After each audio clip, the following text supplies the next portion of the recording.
Піл оқиғасы. Адалдықтың жеңер күні де алыс емес. Қағба шартараптан келіп зират етушілер күн өткен сайын арта түсті. Қасиетті Қаратастың моншалықты көп зиратшысы барын қызғанатындар, көре алмайтындар халықтың мұнда келуіне кедергі қоймақ болады. Сондайлардың бірі Хабаш, Эфиопия сұлтанының қарамағындағы Йемен әкім Абраха Әшірам еді. Абраха Қағбаға келушілердің санын азайту мақсатымен Византия императорының көмегіне алдымен Сана қаласындағы Күлейш деп аталатын шіркеу салдырады. Алтынмен аптып, күміспен күмдеп, дүниенің түкпір-түкпірінен асыл тастар алдырып, безендіреді. Мұндай шіркеу бұрын-соңды ешбір жерде болмаған. Шіркеуді әшекейлеп, әрлеп, Абраха халықтың назарын аударуға көксейді. Сөйтіп Қағбаға қарай атылған көпшіліктің сенімін, сүйіспеншілігін жоймақ болады.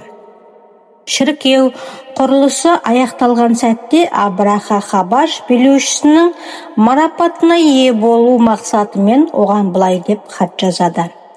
Уа жоғарғы мәртебелі билеушім, сенің құрметіңе таңға жайып сәулет ескерткішін тұрғыздым. Мұндай құрылысты бұған дейін арабтар да, ажамдардан да ешкім көрген емес. Алайда Абраханың тыраштауы босқа шашылу еді. Шіркеудің көз жауын аларлық безендірулерін көру үшін ғана келгендер болады. Келгендердің қай-қайсысы да құрылыстың әсемдігіне бас шайқасатында көп аялдамай шығып кете баратын. Ал Қағбаға қарай ағушылар легі сағат санап арта түсті. Абраханың Қағбаның беделін түсіру мақсатымен керемет шіркеу салдырғаннан арабтар тез-ақ хабардар болады. Оның бұл пиғылын халықтың ашу ызасын туғызады. Қинана тайпасынан Науфал есімді араб шіркеудің ластап мазақ етуді ойлайды. Бір түні осы ойымен шіркеуге барып, ішіне айналасына дәрет сындырады. Ертеңгісін болған жайды естіп білген Абраха ашуланып, арабтарға осы қарсыласқан, Қағбаның күлін көкке ұшырмасам ба дейді. Сонан соң Қағбаны құлату үшін Меккеге жорыққа әзірленеді. Хабаш билеушісінің бүкіл дүниеде атты аңызға айналған Махмуд атты пілді сұратып алдырады. Абраха әскерін жан-жақты дайындайды. Меккеге жолға шыққанда өзі Махмудқа мініп қол бастайды. Меккеге жақын келгенде алдын ала жаушыларын жібереді. Алғаш барғандар Меккеге кірер-кірместе Мұхаммед пайғамбардың атасы Абдумуталиптің 200 түйесінің Құрайыштармен жергілікті бір тайпаның бірталай малын алып қояды. Ол кезде Абдумуталип Құрайыш тайпасының басшысы еді. Абраха Құрайыштарға елшісін жіберіп былай дейді: мен сендермен соғысуға келгенім жоқ, тек мына Қаратасты құлатуға келдім. Қарсыласпасаңдар, мал жандарыңа титтей де зияным болмайды. Егер Құрайыш тайпасының басшысы менімен шайқасқысы келмесе, қасыма келсін дейді. Абдумуталиптің жауабы былай болады: біз сенімен шайқасқымыз келмейтінін бір Аллаға аян. Соғысатындай қарулы да емеспіз. Қағба Алланың үйі, оны қиратам деуде бос әурешілік. Оны бір Алланың өзі қорғамаса, бізде оны қорғайтындай да, Абрахаға қарсы тұратындай да күште жоқ. Осылай деген соң, Абдумуталип келген елшімен ілесіп Абрахаға барады. Абдумуталип келбетті, бойшаң, жарқын жүзді, әдемі көрінеді. Оны бір көргенде күліп қарсы алып, амандық саулық сұрасқан соң, не тілегің бар деп сұрайды Абраха. Абдумуталип: әскерлерің 200 түйемді алып кеткен екен, соны қайтарсаң дейді. Абраха бұл жауапты ұнатпайды. Кекесінде түреді. Сені бір көргенде арыдан ойлайтын бір ірі адам деп қалып едім. Мына сөзіне қарағанда жаңылысқан болуың керек.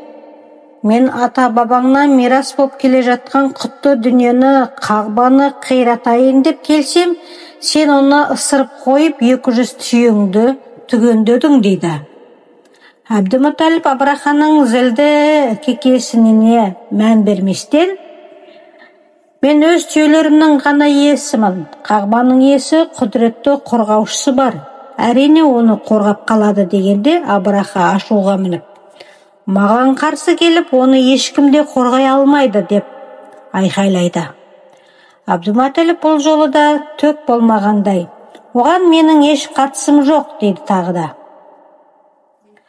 Абраха ақырында Әбдімұталиптің түйелерін қайтарып береді. Әбдімұталип Меккеге қайтып келіп, болған оқиғаны Құрайыштарға баяндайды. Сонан соң қайтқан малда қайыр бар деп 200 түйесін жаратушының жолына құрбандыққа шалмақ болып белгі соғып қоя береді. Әбдімұталип Абраханың әскерлерінің зұлымдығынан сақтану үшін халқын жинап уақытша Меккеден кетулерін талап етеді. Өзі де бірнеше адаммен бірге Қағбаға барып есігіне сүйеніп отырып, уа жаратқан ием, сен сақтанғанды сақтайсың, құлдарың осылайша сақтанып қорғанбақшы, сен де өз үйіңді залымдардан қорғағайсың, зұлымдық ойлаушылар жеңіліс тапсын деп жалбарына түседі. Мекке босатылды. Халық тау мен тасты паналап, Абраха әскерін шабуылын сырттай бақыламақшы болады. Мекке мен Қағба қайғылы құрайғыштардың жүзі салғынды. Тағы бір таң атты. Меккеге баса көктей кіріп, Қағбаны жермен жексен етуге Абраха әскері сақадай сай тек бір бұйрықты күтуде еді. Милади 571 жылғы Мұхаррам айының 17-сі жексенбі күні әскер шабуылға енді кірісейін деген сәтте Абраханың бағдар көрсетушісі, жолбасшысы Нуфайл ибн Хабиб есімді адам алып піл Махмудтың құлағына иіліп сыбырлайды. Шөк Махмуд, шөк, аман есен тұрғаныңды келген жолыңмен кері қайт. Сен Алла тарапынан қасиетті саналатын аймақтасың. Осылай дейді де, өзі тауды бетке алып кете қалады.